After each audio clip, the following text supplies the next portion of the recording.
Hi friends, welcome to Sindhuja Vaisu kitchen. இன்னைக்கு நம்ம பார்க்க போறது கடலை பருப்பு பூரண கொழுக்கட்டை தாங்க பார்க்க போறோம். இப்ப வரப்போற விநாயகர் சதுர்த்திக்கு இந்த மாதிரி நீங்க பூரண கொழுக்கட்டை செஞ்சு சாமி கும்பிட்டீங்கன்னா ரொம்ப அருமையா இருக்குங்க. நல்லா சாஃப்டாவும் இருக்கும், நல்லா டேஸ்டியாவும் இருக்குங்க.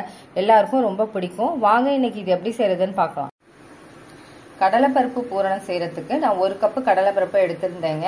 அதை நல்லா ஊற போட்டு 1 மணி நேரம் ஊற போட்டு வச்சிருந்தேன். அதை இப்ப வேக வச்சு வச்சிருக்கேன். குக்கர்ல வச்சு 1 விசில் வர வரைக்கும் வேக வச்சேன். இப்ப இதை வந்து நல்லா வடிகட்டி வச்சிருக்கேன். இப்ப இதை வந்து மிக்சி ஜார்ல சேர்த்துக்கலாம். இப்ப மிக்சி ஜார்ல சேர்த்துட்டு நல்லா ட்ரையா தாங்க அரைக்கணும். இதுக்கு வந்து தண்ணி எல்லாம் ஊற்ற வேண்டியதில்லை. இப்ப உங்களுக்கு அரைச்சிட்டு நான் காமிக்கிறேன். இப்ப நல்லா அரைச்சிட்டு வந்துட்டேங்க. இந்த அளவுக்கு அரைச்சிக்கிட்டா போதும். பேன்ல 2 ஸ்பூன் நெய் சேர்த்திருக்கேன். இப்ப இது கூடவே கொஞ்சமா தேங்காய் துருவல் சேர்த்துக்கிறேங்க. அதையும் நல்லா வறுத்துக்கோங்க. இது வந்து தேங்காய் துருவல் சேர்த்துக்கிட்டீங்கன்னா ரொம்ப டேஸ்டா இருக்கும். இப்ப தேங்காய் வறுத்தாச்சுங்க. இப்ப நம்ம அரைச்சி வச்ச இந்த பருப்பை இதுல சேர்த்துக்கலாம். இப்ப இதை நல்லா கலந்து விடுங்க. இது கூடவே நாட்டு சக்கரை நான் 1/4 கப் எடுத்திருக்கேங்க. நீங்க வெல்லம் கூட சேர்த்துக்கலாம். இதே நல்லா கலந்து விடுங்க. இதுக்கு தண்ணி எல்லாம் தேவையில்லை. இது கொஞ்சம் மெல்ட் ஆகி வரும். அதுல நல்லா மிக்ஸ் ஆயிடும். நல்லா கலந்து விடுங்க, மிக்ஸ் ஆகுற மாதிரி. இது கூடவே 2 ஏலக்காவை தட்டி வச்சிருக்கேன். அதையும் சேர்த்துக்கிறேன். அதையும் நல்லா மிக்ஸ் பண்ணிக்கோங்க. நல்லா கைவிடாம கலந்து விடுங்க. இப்ப நல்லா மிக்ஸ் ஆயிடுச்சுங்க. இப்ப இதை கொஞ்ச நேரம் நம்ம ஆற வச்சுக்கலாம். இப்ப ஸ்டவ் ஆஃப் பண்ணிட்டு ஒரு தட்டுக்கு மாத்திக்கலாங்க. இப்ப பூரணம் நல்லா ஆறிடுச்சுங்க. இப்ப நம்ம வந்து கொழுக்கட்டை செய்ய ஆரம்பிச்சுக்கலாம். இப்ப நம்ம வந்து கொழுக்கட்டை செய்யறதுக்கு மாவு பிசைஞ்சுக்கலாம். நான் பச்சரிசி மாவு எடுத்திருக்கேன். 2 கப்பு மாவு எடுக்கிறேன். நான் வந்து கடையில விற்கிற மாவு தான் எடுத்திருக்கேன். நீங்க கொழுக்கட்டை மாவுன்னு விற்கும் கடையில, அது கூட எடுத்துக்கலாம். இடியாப்பா மாவுன்னு விற்கும், அதுவும் எடுத்துக்கலாம். இல்ல வீட்லயே நீங்க பச்சரிசி செஞ்சு வச்சிருக்கீங்களா, அது கூட எடுக்கலாம். எந்த பிராண்ட் வேணாலும் எடுத்துக்கலாம், நல்லா தான் வரும். இப்போ இது கூடவே இன்னொரு கப்பும் சேர்த்துக்கிறேன். நான் 2 கப்பு அரிசி மாவு சேர்த்துருக்கேன். இது கூடவே 2 ஸ்பூன் நெய் சேர்த்துக்கிறேன். நெய் இல்லைன்னா எண்ணெய் கூட சேர்த்துக்கலாம். நீங்கள் நெய் சேர்த்திங்கன்னா நல்லா வாசனையாகவும் இருக்கும். இது கூடவே 1/4 ஸ்பூன் உப்பு சேர்த்துக்கிறேன். இது கூடவே நல்லா சூடாக இருக்கணுங்க. நல்லா கொதிக்க கொதிக்க இருக்கணும். நல்லா சூடான தண்ணியாக எடுத்து ஊற்றுங்க. தண்ணி கொஞ்சம் கொஞ்சமாக சேர்த்து கலந்துக்கோங்க. ஒரேடியாக சேர்க்காதீங்க. ஒரு ஸ்பூன் வச்சு கலந்துக்கோங்க. ஏன்னா தண்ணி நல்லா சூடாக இருக்கணும். அப்போ தான் மாவு கலக்கிறதுக்கு நல்லா இருக்கும். நல்லா கலந்து விட்டுக்கோங்க. இப்போ இன்னும் கொஞ்சம் தண்ணி தேவைப்படுது. இன்னும் கொஞ்சம் ஊற்றிக்கிறேன். நல்லா சுட சுட இருக்கணும் தண்ணி. இப்போ இந்த அளவு நல்லா கலந்து வச்சுக்கோங்க. இப்போ வந்து நம்ம கொஞ்சம் நேரம் ஆறட்டும். ரொம்ப சூடாக இருக்குது, நம்ம கை போட்டு கலக்க முடியாது. அதனால் கொஞ்சம் நேரம் வெயிட் பண்ணுவோம். ஒரு 2 நிமிஷம் இருக்கட்டும், ஆறட்டும். இப்போ மாவு கொஞ்சம் ஆறி இருக்குது. இப்போ நல்லா பிசைஞ்சிக்கோங்க. மாவு ரொம்பவும் ஆறிடக்கூடாது, கொஞ்சம் சூடாகவே இருக்கணும். அப்போ தான் நம்ம வந்து கொழுக்கட்டை செய்கிறப்ப நல்லா சாஃப்டாக வரும். இந்த அளவு நல்லா பிசைஞ்சு வச்சுக்கோங்க. இப்போ மாவு நல்லா கையில் ஒட்டாமல் இருக்கணும்.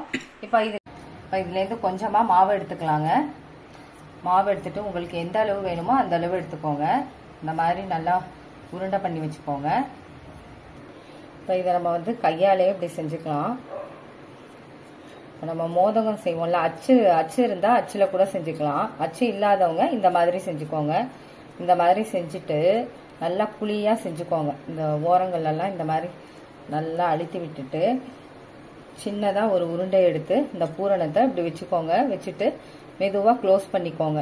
இந்த பூரணத்தை நல்லா உள்ளே அழுத்தி விட்டுட்டு கொஞ்சம் கொஞ்சமாக க்ளோஸ் பண்ணி வச்சுக்கோங்க. இந்த பூரணம் வெளியில் வரக்கூடாது, அந்த அளவுக்கு க்ளோஸ் பண்ணி வச்சுக்கோங்க.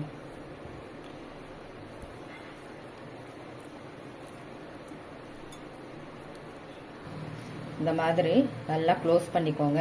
கொஞ்சம் உங்களுக்கு ஏதாவது வெடிப்பு வர்ற மாதிரி இருந்துச்சுன்னா கொஞ்சம் தண்ணி தடவிக்கோங்க. அந்த வெடிப்பு இல்லாமல் இருக்கும். நல்லா இந்த மாதிரி ஒரு கூம்பு மாதிரி பண்ணி வச்சுக்கோங்க. இப்போ நம்ம வந்து அந்த அச்சு எப்படி இருக்கும் அதே மாதிரியே வந்துருச்சு பார்த்தீங்களா. இதே மாதிரி இப்போ எல்லாமே செஞ்சுக்கலாம். இப்போ இந்த மாதிரி அச்சு கடையில் வைக்குங்க. அதில் கூட எப்படி செய்யறதுன்னு காமிக்கிறேன். அதுல கொஞ்சமா மாவு எடுத்துக்கோங்க. நல்லா எண்ணெய் தடவிக்கோங்க. 2 பக்கமும் எண்ணெய் தடவிட்டு இந்த மாதிரி க்ளோஸ் பண்ணிட்டு மாவை இது உள்ள நல்லா பிரஸ் பண்ணிக்கோங்க. அந்த அச்சு கரெக்டா வரணும். அந்த அளவு மாவு பிரஸ் பண்ணி வச்சுக்கோங்க. இந்த ஓரத்துல பிரஸ் பண்ணிட்டு இந்த மாதிரி நல்லா உள்ள நல்லா பிரஸ் பண்ணிக்கோங்க. அந்த அச்சு நல்லா விழுவணும். அந்த அளவு நல்லா இந்த ஓட்டை உள்ள பிரஸ் பண்ணிட்டு நீங்க கொஞ்சமா இந்த சைட்ல உள்ள எக்ஸ்ட்ரா மாவெல்லாம் எடுத்துக்கோங்க. எடுத்துட்டு கொஞ்சமா பூரணம் எடுத்து வச்சுக்கோங்க. பூரணம் இந்த மாதிரி எடுத்து உள்ள வச்சுக்கோங்க. வச்சுட்டு அது மேல இன்னும் கொஞ்சம் மாவு எடுத்து இந்த மாதிரி பிரஸ் பண்ணிக்கோங்க. நல்லா கவர் பண்ற மாதிரி அழுத்தி விட்டுக்கோங்க. எக்ஸ்ட்ரா மாவை எடுத்துக்கலாம் நீங்க அப்புறம்.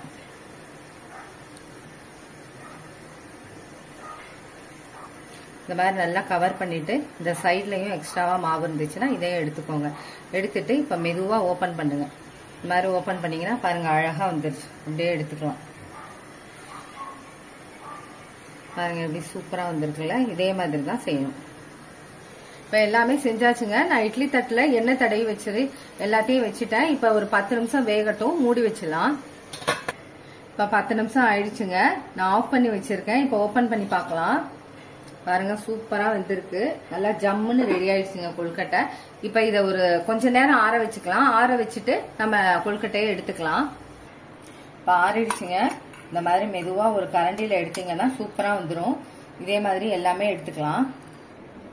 அவ்வளவுதாங்க, எல்லா கொழுக்கட்டையும் ரெடி ஆயிடுச்சுங்க. நல்ல டேஸ்டாவும் சாஃப்டாவும் ரொம்ப அருமையா வந்திருக்குங்க. இந்த இப்ப வரப்போற விநாயகர் சதுர்த்திக்கு இந்த மாதிரி செஞ்சு நீங்க வழிபாடு செய்யலாம். வீட்டுல எல்லாருக்குமே ரொம்ப பிடிக்கும். உங்களுக்கு இந்த வீடியோ பிடிச்சிருந்துச்சுன்னா சப்ஸ்கிரைப் பண்ணுங்க. பக்கத்துல உள்ள பெல் பட்டனை கிளிக் பண்ணுங்க. Okay, thank you.